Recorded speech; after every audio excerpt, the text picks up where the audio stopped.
Well, a holiday parade in Vero Beach took a terrifying turn this weekend. An SUV with an alleged drunk driver at the wheel strikes spectators moments after the parade comes to an end. Our Treasure Coast reporter Denise Sawyer has more on the story. The sound of sirens helped launch the parade on its way down Ocean Drive Saturday. Cell phone video from spectators captured the joy that turned to confusion and fear as the annual Vero Beach Christmas parade became the scene of a serious crash. Investigators say the driver, 72-year-old Susan Harvey, was under the influence of alcohol when she plowed into an elderly couple who'd been watching the festivities. Families celebrating the holidays watched in horror. It's horrible. I wish it hadn't happened. Good Samaritans rushed to help. Michael Reed tells CBS 12 News he was trying to stop the SUV, which was still accelerating after the crash. And I see people running after a vehicle, and there's a gentleman saying, "Stop the car, stop the car, stop the car." I jumped out in the middle of the road and began to say, "Stop, stop, stop." I wasn't sure she was going to stop. I'm literally like, well, I'm going to jump on the hood if I have to. Authorities tell CBS 12 News that the two victims, a husband and wife in their 90s, were knocked out and left lying here on the side of the road where you see these orange markings. Now, police say the victims are still in a hospital, but tell CBS 12 News there's no evidence this crash was intentional.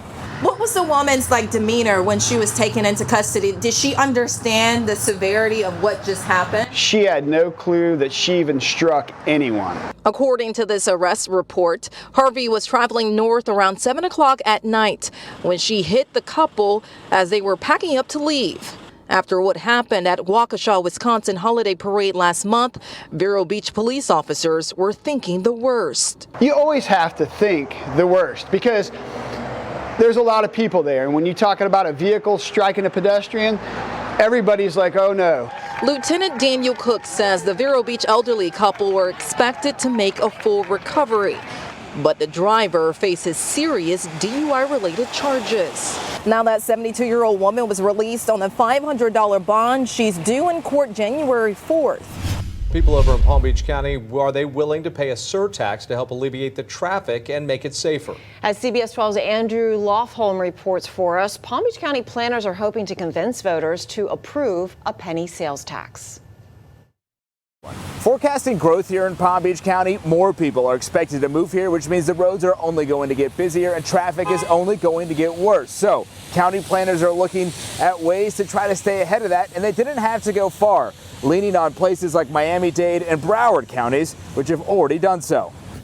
During the 2016 presidential election, voters in Palm Beach County approved a 1-cent sales tax split between the school district, county, and cities, with the focus on maintenance, things like road resurfacing.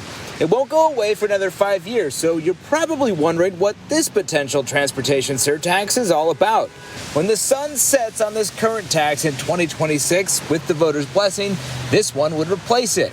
Instead of paying to mostly fix existing things, it would pay for new projects as well. So instead of being stuck in traffic on fresh pavement, they could expand the road with this money too. Like in 2016, this tax would likely be considered when voter turnout is highest during a presidential election. So in November 2024, you would vote on it. Now start talking with others that have implemented it on what's the next steps, how do we campaign, how do we get the word out. Earlier this year, Congress passed the Build Back Better Act, and counties like Broward and Miami-Dade, they're well positioned to compete for even more federal dollars. Their voters already passed a similar transportation surtax. The feds are willing to offer some of the infrastructure money as long as it can be matched locally. Their surtax allows for that. Right now, Palm Beach's does not. If passed, it would. One of the things that this potential surtax could help pay for are new tri-rail stations to our north in Palm Beach Gardens and June. When the feds signed off on a COVID vaccine for kids 5 to 11 years old last month, some parents immediately made the appointment to get their child the shot. If that was a unanimous decision in your household, consider yourself lucky, because for some families it was not that easy. So this morning I've enlisted experts and doctors with some tools to help you and your family work through the decision. 1 month since CBS 12 News first spoke to this local family about getting their kids vaccinated against COVID.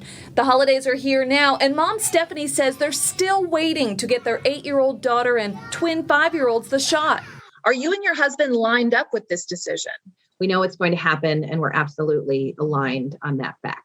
I feel really grateful that we are in agreement with what to do. Because some parents are not. Pediatrician Dr. Linda Badeau is seeing it a lot. I've done conferences over the phone with both parents at the same time, answering all their questions. Family therapist Jennifer Tomko also has clients asking how to get on the same page. It seems so cut and dry. It's easy to say, well, it's either a vaccination or no vaccination, but it actually is more broad than that because it's also about, well, how long do we wait?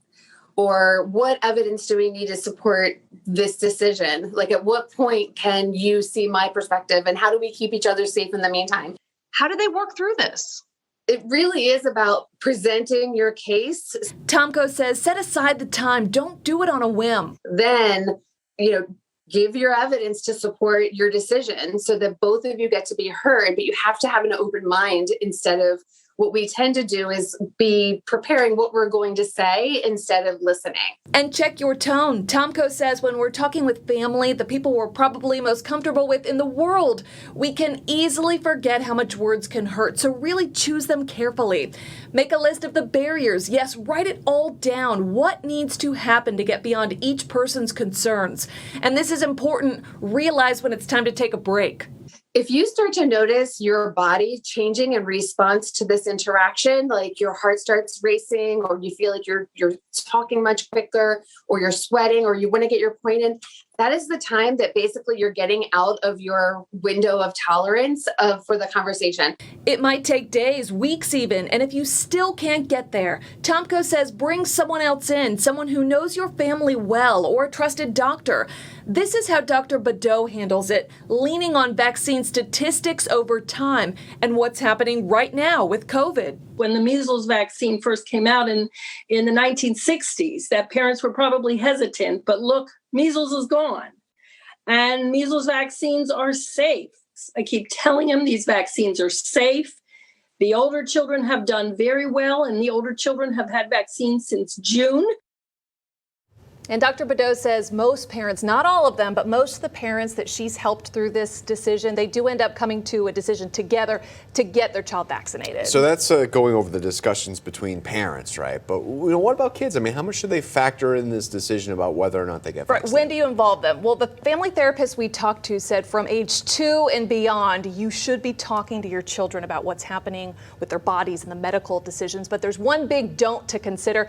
If a parent or, 2 parents have already made the decision, my child's going to be vaccinated, don't then go to the child and say, what's your input? Do you want to get the COVID vaccine? You're just setting yourself up for a power struggle. It'll be really confusing.